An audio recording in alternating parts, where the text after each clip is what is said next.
Bonjour. Dans le cadre de notre congrès Sortir de l'autisme, nous avons voulu vous présenter des témoignages de parents qui ont mis en œuvre des pratiques médicales efficaces. Je vous présente aujourd'hui Sylvie Bénet. Bonjour Senda. Voilà. Bonjour Sylvie, qui est maman de Cyprien, qui a eu un diagnostic d'autisme il y a quelques années. Sylvie, est-ce que tu peux nous raconter à quoi ça correspondait ce diagnostic et puis qu'est-ce qui s'est passé? Alors, si on reprend du diagnostic, Cyprien a eu un diagnostic d'autisme, donc un autisme entre autisme atypique, haut niveau, avec des choses assez, beaucoup de caractères différents dans les observations. Il avait 5 ans quand il a eu son diagnostic, donc assez tardivement. Et en revanche, nous, on avait commencé à faire un régime sans gluten et sans caséine dès l'âge de 4 ans, suite à une connaissance que moi j'avais du docteur Seignalais à l'époque. Et donc il y a eu un avant et un après au moment du régime. C'est-à-dire que avant le régime, Cyprien était dans sa bulle, était un enfant avec de l'autisme et hyperactif. Donc il ne tenait pas 2 secondes à un endroit en place, ne voyait personne, ne dormait pas la nuit. Enfin, je ne vais pas rentrer dans les détails, mais c'était assez compliqué. Et quand on a mis en place le régime sans gluten et sans caséine, en l'espace de 3 semaines, on a eu un enfant qui a commencé à s'apercevoir qu'il y avait un monde qui existait autour de lui. Et à s'apercevoir qu'il y avait des parents, qu'il avait une sœur. Et à l'époque, à 4 ans et demi, il disait une 50aine de mots, mais vraiment en le forçant. Et finalement, très peu papa-maman. Et quand le régime a été mis en place, le langage a pu s'accélérer. Donc le régime pour nous a vraiment été la première pierre fondamentale du processus. Et puis au fur et à mesure, merci Internet, moi de mes recherches, des rencontres, des forums de parents, il y a eu l'introduction de la vitamine B6 et du magnésium. C'était un enfant qui dormait pas du tout et qui avait beaucoup de bruxisme la nuit. Et simplement avec grincer des dents, l'introduction de la B6 et du magnésium ont permis vraiment d'arrêter ce bruxisme. Parallèlement à cette approche alimentaire que je faisais, on va dire pas à pas, il y a eu bien sûr une prise en charge au niveau d'une approche comportementale, donc une psychologue ABA. On est avancé, on a réussi à le maintenir dans un système de scolarisation classique.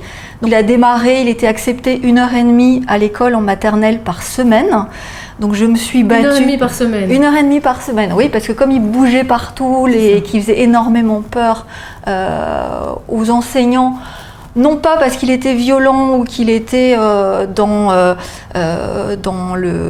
l'automutilation, mais parce qu'il était vraiment dans l'hyperactivité très très fort et dans une gestion émotionnelle aussi assez compliquée. C'est ça. Et cette hyperactivité, ça s'est contrôlé relativement vite. Alors ça s'est contrôlé relativement vite, et puis au fur et à mesure que moi j'incrémentais dans mes connaissances sur les approches biomédicales, donc il y a eu l'intégration des oméga 3, il y a eu petit à petit l'intégration des probiotiques, mais qui n'étaient pas suffisants. Il faut savoir que Cyprien a été encoprésique jusqu'à l'âge de 8 ans et demi, et que tous les neurologues, gastro-entérologues qu'on avait rencontrés à l'époque nous disaient que sa commande nerveuse était dysfonctionnelle et qu'ils étaient très très pessimistes sur un fonctionnement normal dans le futur. Et à l'époque, moi je démarrais des études de naturopathie et c'est à ce moment-là où j'ai, en désespoir de cause, testé la douche rectale, qui est en fait une sorte de lavement avec de l'eau salée. Et ça, plus des probiotiques. Moi, à l'époque, je ne connaissais pas les probiotiques très concentrés qu'on utilise aujourd'hui.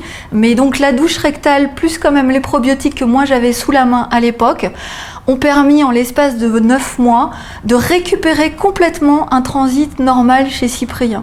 Alors que c'est un enfant qui n'était jamais allé naturellement à la selle.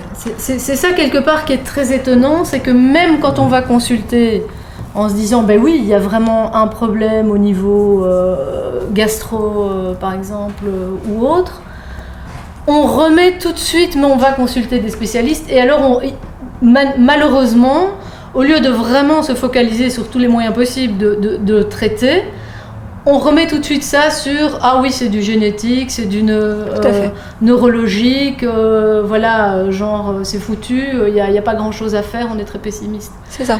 Et c'est ça qui est dommage, hein, c'est que souvent, même quand on va... Il n'y a pas vraiment une approche globale, et puis il y a cette espèce d'a priori, comme quoi, ah ben oui, c'est comme ça, c'est une fatalité. C'est une fatalité. Voilà. Et finalement, on lâche un petit peu trop vite. On nous disait, oui, voilà, on sait c'est qu'effectivement, l'encoprésie, les constipations rebelles, ça fait partie de la sphère de l'autisme. Et donc, il fallait accepter de vivre avec. Donc, la seule chose qu'on nous proposait, c'était de la karchérisation avec je me souviens plus des lavements, mais de molécules synthétiques et qui tordaient le ventre de Cyprien. Donc, c'était des hurlements. C'était très irrité chez lui, donc moi ça ne correspondait pas. Et c'est vrai qu'avec cette approche des lavements plus derrière des probiotiques que j'ai pas lâchés, c'est vrai qu'on est revenu à quelque chose de complètement normal et de complètement pacifié. Donc j'ai quand même renvoyé des mails à ce moment-là aux médecins pour leur dire s'il vous plaît, élargissez vraiment votre palette de propositions. Donc pour faire court, Cyprien, j'ai quand même toujours réussi à le maintenir dans un système scolaire classique. Donc merci l'éducation nationale, il a bénéficié d'AVS, il continue à bénéficier d'une AVS. Aujourd'hui, il est en 4e, donc dans un cursus classique. Il a une AVS 20 heures par semaine, mais c'est un petit garçon qui n'est pas en échec scolaire, qui au contraire, aujourd'hui, il a terminé 7e de sa classe, qui fait toutes ses évaluations tout seul. La difficulté, c'est le côté émotionnel. Pour Cyprien, ce qui va être difficile aujourd'hui, c'est cette gestion émotionnelle, et c'est là où l'approche biomédicale, pour moi, est vraiment un soutien extraordinaire, parce qu'elle permet de travailler sur la gestion du stress. Et j'ai vraiment vu une différence entre, je dirais, le minimum qui était le régime alimentaire, l'approche cognitive qui me parlait aussi essentielle, mais ça ne suffisait pas pour maintenir une gestion émotionnelle et une gestion du stress à un niveau suffisamment bas. Et c'est là où l'utilisation de la phyto, la réflexion sur les marqueurs bactériens au niveau urinaire, la réflexion sur le fonctionnement de la mitochondrie et tous les tests sanguins et urinaires qu'on peut faire, sur les neurotransmetteurs, permettent d'avoir une palette d'indicateurs et du coup d'ajuster un accompagnement par des compléments alimentaires personnalisés, individualisés et d'avoir des manettes qui permettent de faire en sorte que l'enfant reste dans le plaisir pour la socialisation, pour les apprentissages. Je ne dis pas qu'aujourd'hui il est indifférencié ou qu'on peut... Enfin, on voit bien que Cyprien est quelqu'un qui a une approche de l'autre qui est différente. En revanche, il a une vraie appétence pour les autres et une vraie appétence pour le social. Ouais. Si tu as encore un souhait, une phrase, voilà, un souhait exprimé aujourd'hui, un message à dire par rapport à ça. Mon message, ce serait que les médecins s'ouvrent à cette connaissance-là, et même si elle n'est pas enseignée aujourd'hui dans la faculté de médecine, qui est vraiment cette ouverture. Oui. Les médecins peuvent avoir une approche beaucoup plus globale et beaucoup plus poussée dans cette approche des compléments alimentaires, aussi prescrire des analyses que nous, en tant que naturopathes, on ne peut pas faire. Donc grâce aux médecins, on peut gagner du temps. Donc moi, ce que je demande, déjà, c'est qu'on travaille ensemble, que tous les gens qui sont dans cette approche-là, que ce soit les psychologues comportementaux, que ce soit les naturopathes, que ce soit les médecins, qu'on travaille tous ensemble, de concert, parce qu'on s'enrichit mutuellement de nos expériences et que arriver à sortir les personnes de l'autisme, ça passe par cette approche systémique pluridisciplinaire. Et donc qu'on arrête les querelles de chapelle, qu'on arrête les histoires de pouvoir, de que c'est moi qui, c'est personne qui. Ce qui est important, c'est le sourire d'un enfant et le fait qu'il soit un adulte autonome et heureux. Et pour ça, il faut tous qu'on se serre la main et qu'on travaille ensemble. Et qu'on sorte de, chacun pour soi. On apporte tous notre pierre et on s'en fiche de savoir qui a amené quand. L'important, c'est ce qui est amené et le résultat. Voilà. Voilà. Et Eh ben, écoute, je te merci remercie beaucoup vraiment encore pour ce témoignage.